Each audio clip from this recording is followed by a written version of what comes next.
Sungguh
nek rambak marsilah aku ora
kaya iso ya.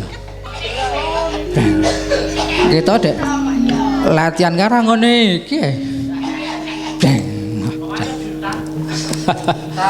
Aduh. Ora ngono ya. Wis. Assalamualaikum warahmatullahi wabarakatuh. Wabarakatuh. Ah, alhamdulillah reng. Kanca-kanca sing kompak, aku kompak pas bar dahare. Oh. Burung.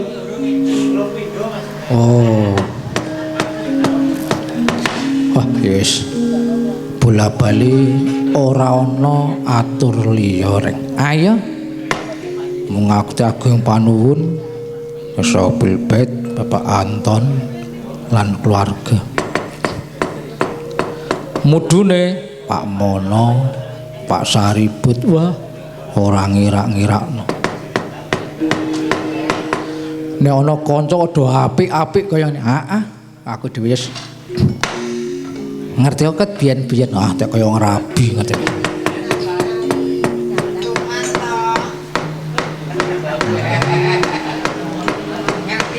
Ngono wae kok ya ana sing metu kuwi lho.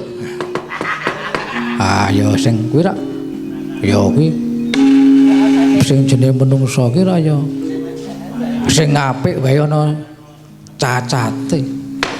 Sapi-apike menungsa mesti ana eleke. Sele menungsa ya ana apik. Mungkin piyambake iki nek sing do metu ki sing dipirsani eleke.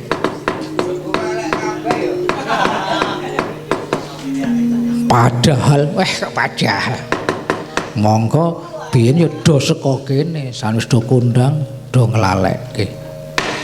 Muga-muga aduwe ora asih. Insyaallah ora wis pokoke. Wis marem pokoke guys. Ora, engko kuwi engko keri kuwi. Ngene Pak Slumun ya. Aku biyen ki latihan mayang ming nang omah wong telu. Nganggo orjen karo Bularsih karo Mas Heru karo Ete sama-sama jan wong telu mula aku nganti matur karo Bularsih kuwi seksine ana kuwi Bu wis bae belajar mayang wong telu nganggo orjen iki nek payu wis to wong telu iki mesti ana ngono lho nganti ya aku leh tanggapan tak critake malam minggu nang ijo daun Depok malam minggu neh nang pondok pesantren ngene Mbah Pait Mahmud ning kono nang Teganing tak ajak nang malam setu mergane Bularsih ra iso dadi ora kok lali janjine iki ora. Ayo, liyane iki oke, liyane kan ndak ra slamet.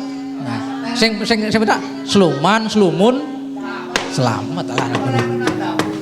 Weh, aku mrene insyaallah ngono. Mula tekan temon ya Mbak Larsih. Tekan kene ya ora ngono kuwi. Kaya ora ono ning dadi sedulur. Lah mula tekan iki aku wis sowan Pak anu Pak Kiai besok siap aku ngono. Apa meneh siap aku. Nganti aku ya matur karo Bude Marsilah wis pokoke nek mending nggon babi ae iki gampang hitungane. Wis to. Aku nek sematur wis gampang hitungane. Ya ben aku ya wong ra duwe ning saking bungahku to. Tak aturke nang arep mau dadi bangsa ngrungkepi agama, ngrungkepi negara, ngrungkepi budaya lanang iki. Wah ya apik. Wis ngene wae Long. Dicupet wae iki, rene lakone dawa wis wektune yah mene. Ya ora ya sak lagu yo. Mau dibedhek karo Pak Slumun, lalu janjine mau ndak ditenanke yo. Dados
pala apa?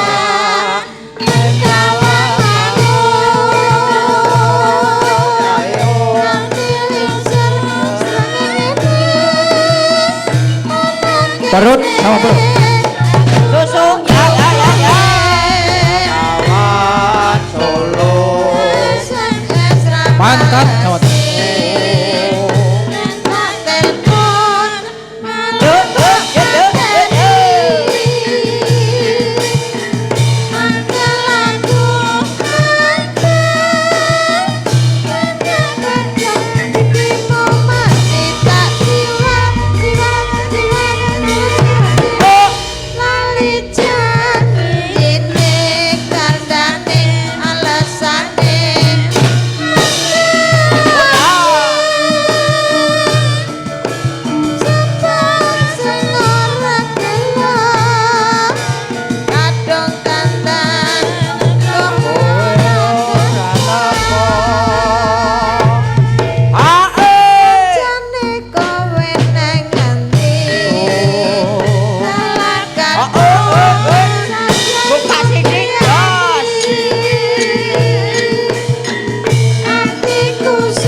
aku ora lali janjiku kok. Tak tepati, insyaallah janji Mbah Mono iso tepat. Yo. Oh, piye to kuwi? Kok nyaut-nyaut. Alhamdulillah wis lega. Kowe nambah ora aku tak nambah siji. Ora sing. Oh, ora. Sudah pada urgent. Nganu selendang biru wae men komplit. Ayo. Mosok kok takon blok sinten. Langsung wae Bu.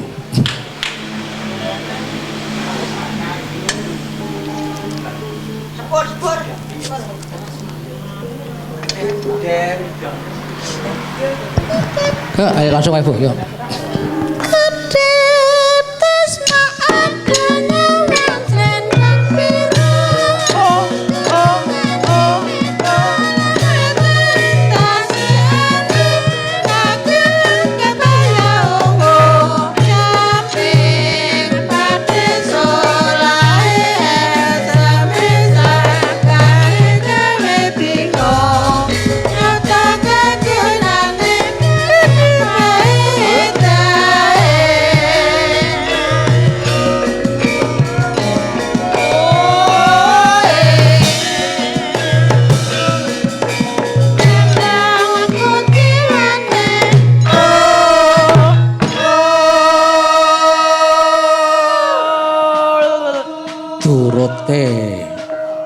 Pojok Tulkulon sing enom. Ayo.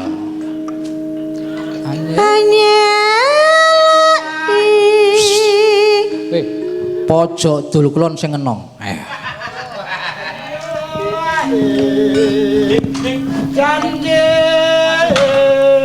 Wah seru san.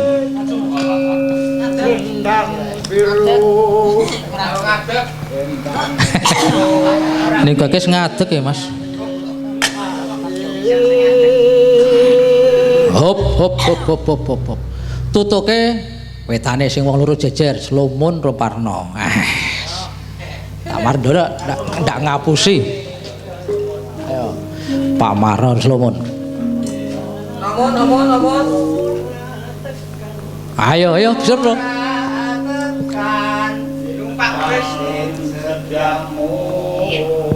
Korep Ibu.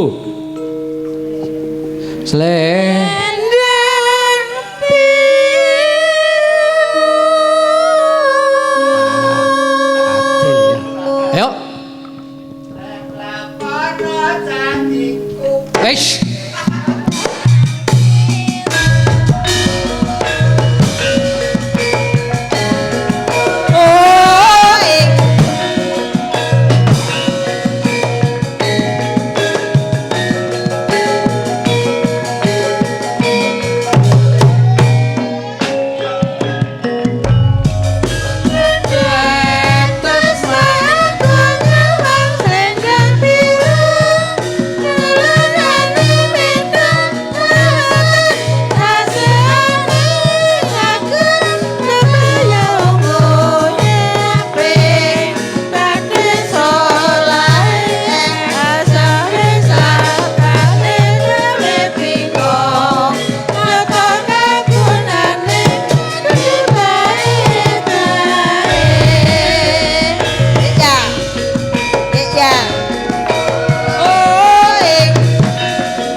nyanding mic Mbah Jolo Tunda karo Rizky njajal yo. Terus Hanyela ya.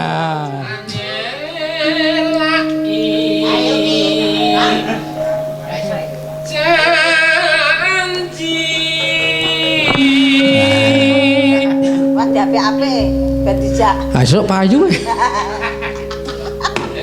So Juli. Ayo terus Selendang biru. Weh. Selendang biru amung enai ati.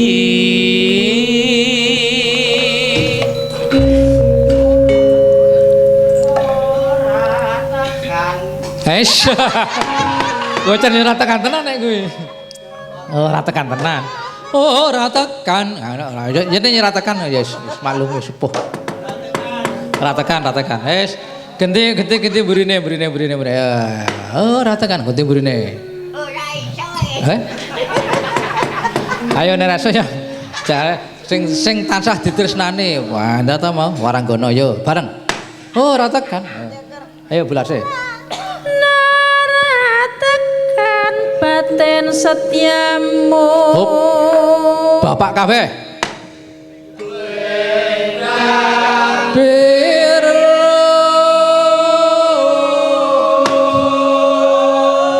Ki jeneng ngerjane wong tua ora kekumpakan. Nek seniki ra ana wong tua wis wae kabeh padha. Semangat. Oh ora jaraku lho pokoke ora bakal pindah. tatapan janjimu selendang biru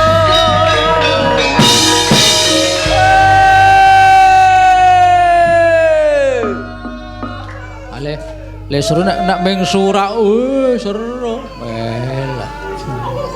Hit. Au. Iki arek ngurban mobil. Oh. Iki nek upama Mbak Larsih iso katresnan para to gitu. Katresnan. Oh, janda baru. Asing duet sapa? Ayo. Deg-degan dek. Ayo iso wae aku. Nek ora ya ngono wae wis. Pepeling wae, Bagong ya, Gang. Ah, wis dibagi. Langsung wae.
Maghrib lan isa jangkepe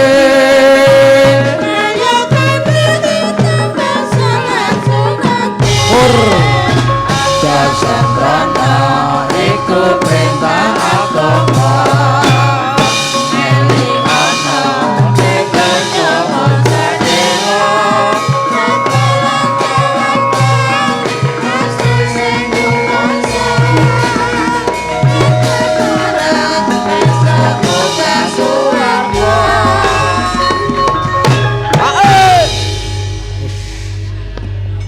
ngono wae wis marem.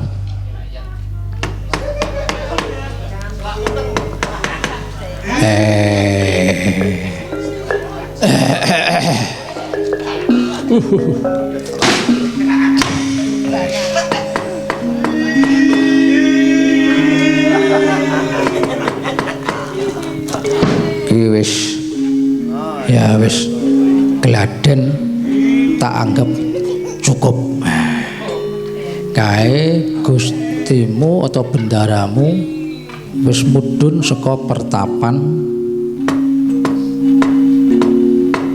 kang isine nyuwun keterangan marang Simbah. Simbah ayo mukira tau mbah biasa. Lan wis gandeng kudu guyon wis tidak sikik. Lah kersane ditututi ning playon wae yo.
Sang bagus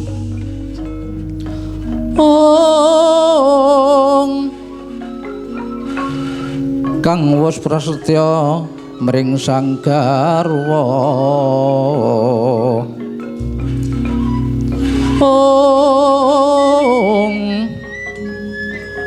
benjang perang Baratayuda menjang perang Baratayuda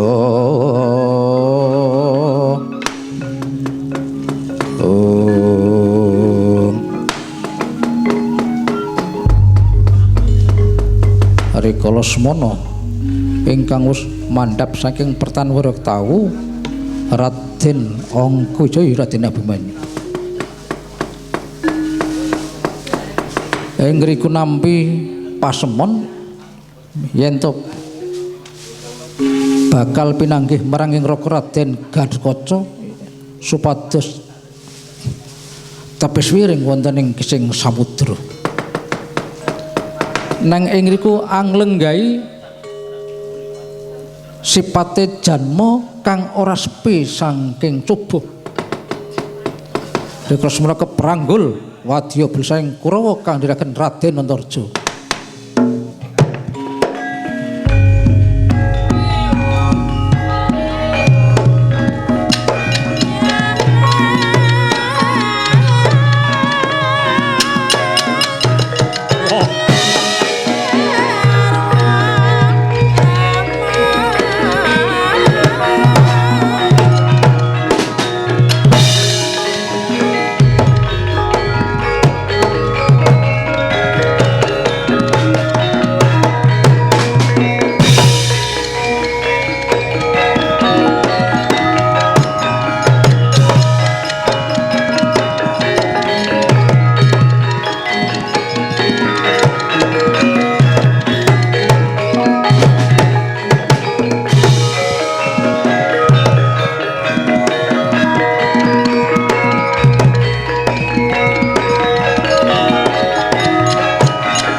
Kepapak-kaprengling mungsuh bawatnya pentari sang suranggangkara mangseng ronang gono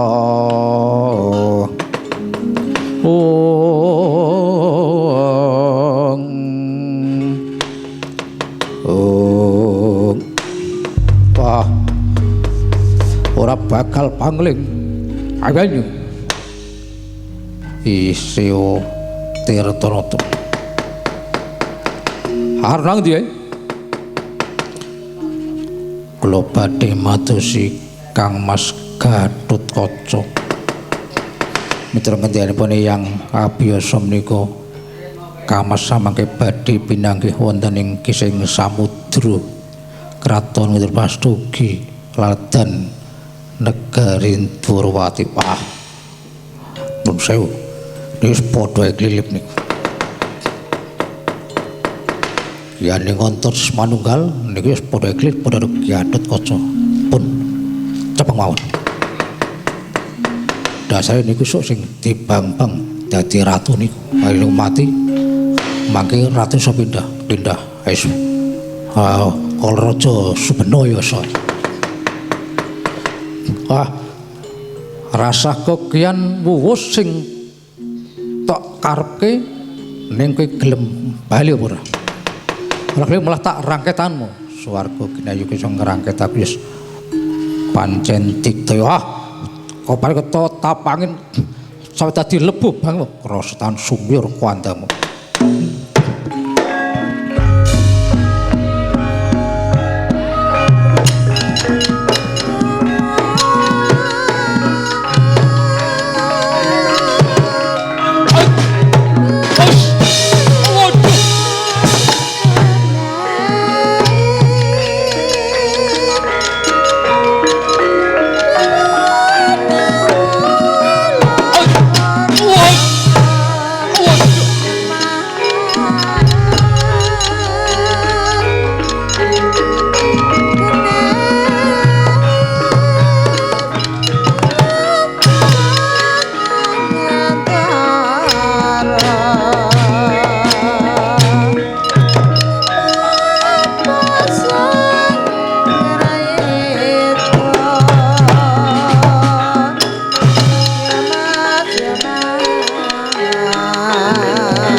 saka tedhak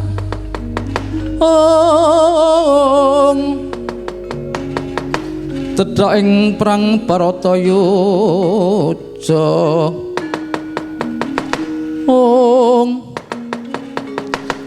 pinangge Sang Arya Sena swandha sempal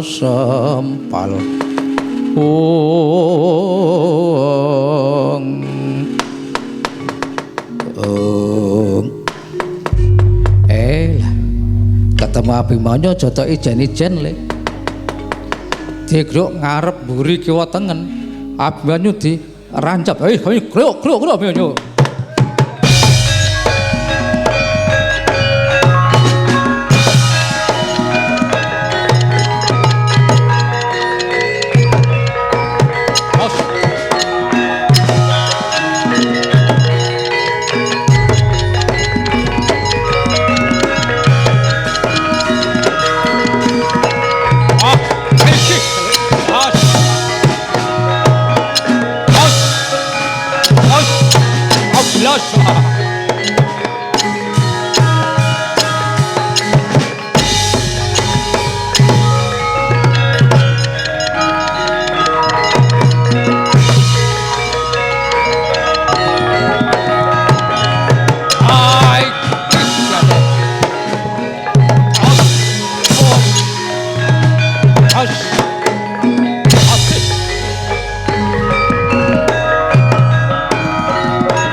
Patenono aja tanggo pengawane wong Astina.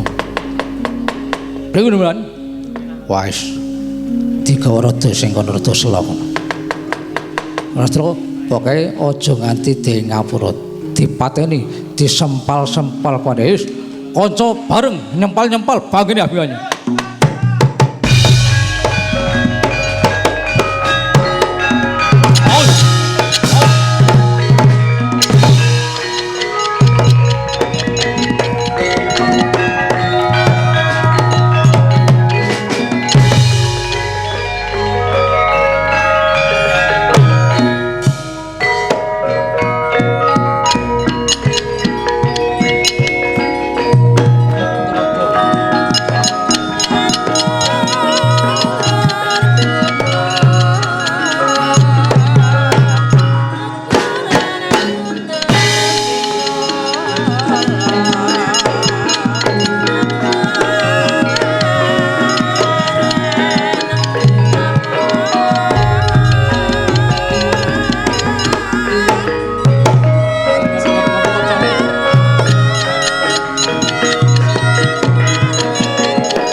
Siget ingkang wonten ing samudra ingkang sama betama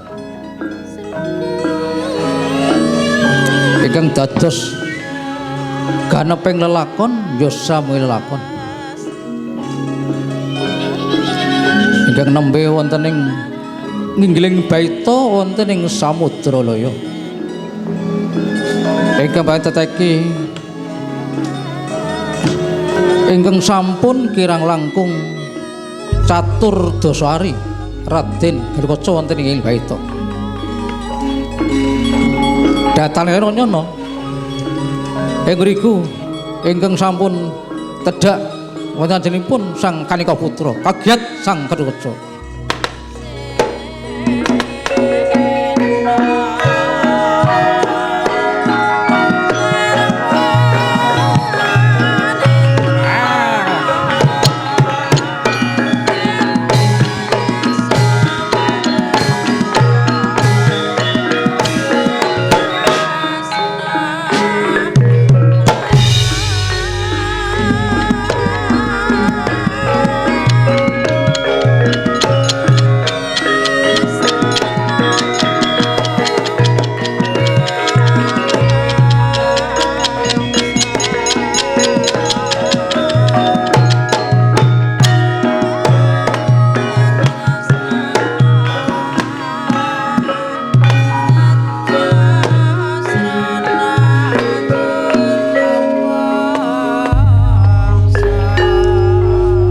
Ndrata kedadaleng ketenya kalaweran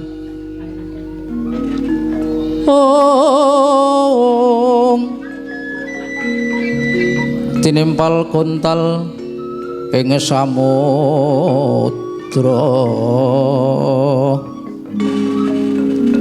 tinampa Sang Wang Baruna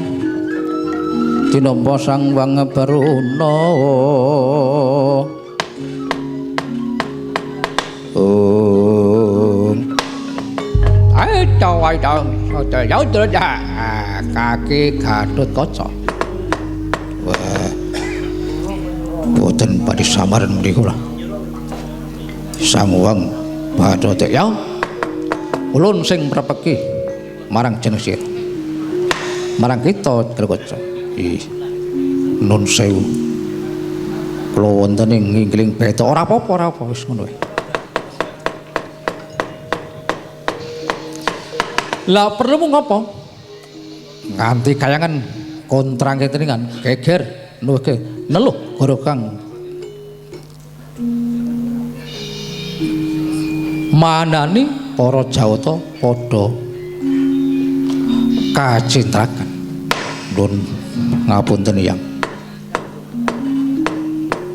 Rikala semanten Jawata paring dawuh upami kaca negara bisa nyempurnake nagara Racana besok ulun lenggahke dampar Masubana.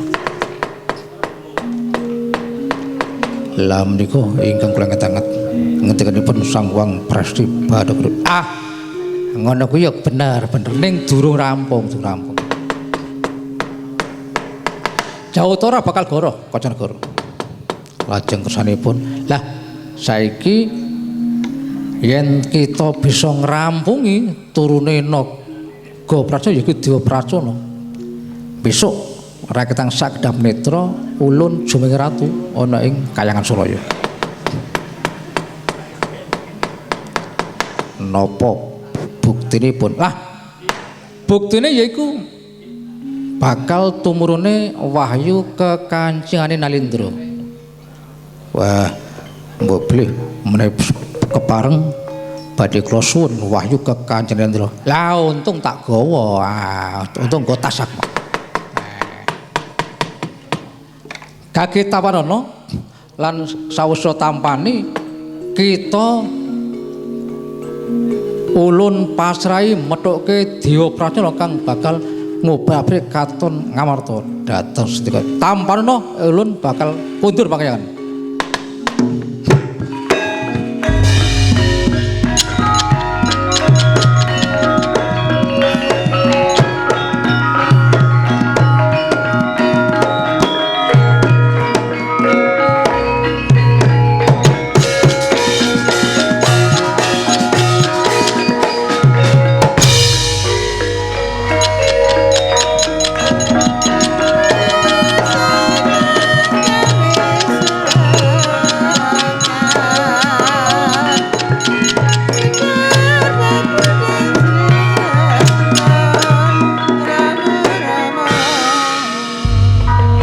Sangkanya kena iku tasih mengeng. Amirsani kadosipun namung mimpi. Dipun rawuhi Sang Hyang Ganika Putra. Ningali ombak-ombak ing samudra kang iku ternyuh patos. Aling ing takir benjang Sang Hyang Prasi ugi kalimput penggalipun len samangke mboten siyos pun laken wonten ing kayangan Dung Resnaka. Benjang wisuda wonten pring rondani nanging ing riku kadya jungring sloka. Kocapa ingkang semanten jebol saking samudra Raden Raja kaget sang Panjenegara.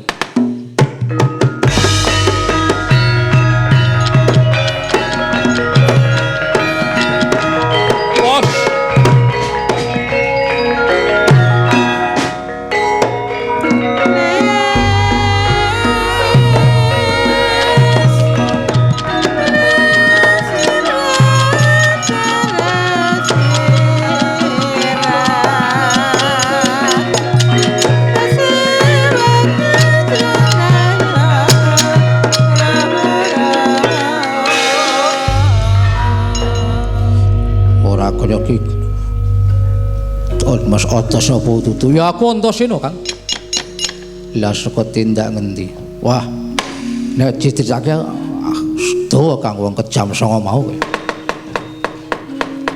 Ya sing intine Kakang Garga saiki Antarja saiki manunggal karo Kurawa.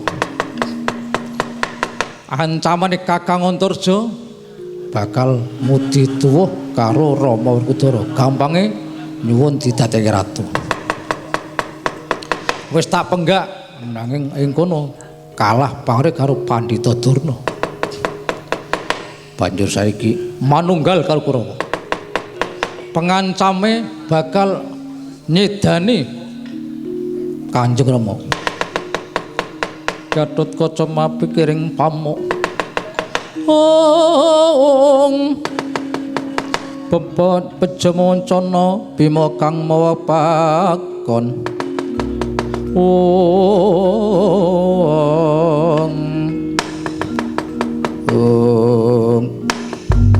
Wah, tinimbangane Kanjeng Tari Keban kakal tanding Ki Gatotkaca ngendi sing tuwati wis jajal yo Kang Bedhe.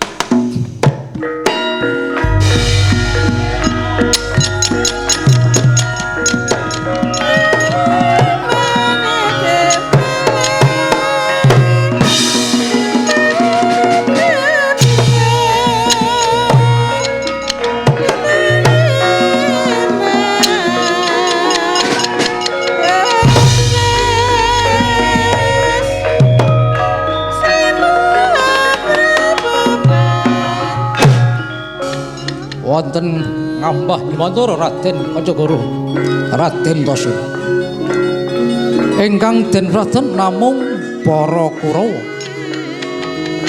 sekedhawita dumugi ing samudra ngamyot kados kelap-kelap busanane.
Kang, oh padha Mas, 5 bur do santer-santer.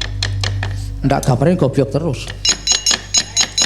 Loh, pesawat kok nang isor kono kae kok kaya Abimanyu dikeroyok dening Kurawa. Wah, Kurawa telan kelakon botol jare.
Abimanyu kula Kang Mas ana sing samudri amarga kula ngupaya Kang Mas Gatotkaca ngendikanipun Yang Abiyasa samangke badhe pinanggih kalian Kang Mas Gatotkaca wonten ing sing samudra ora ngono gede ana wong pirang-pirang kok do nyambut gawe ngopo kowe dapan kula girang kaya apa itu mboten wantun mergi wis didapuk mung 20 ndak ngokeke jiwa Bagong wah kula kan ngira seragam kaya sing barbul-barbul Kang opo sebab Abimanyu ben tak momongi kowe sampeyan ae bentuke Kurawa wah jangkai Kurawa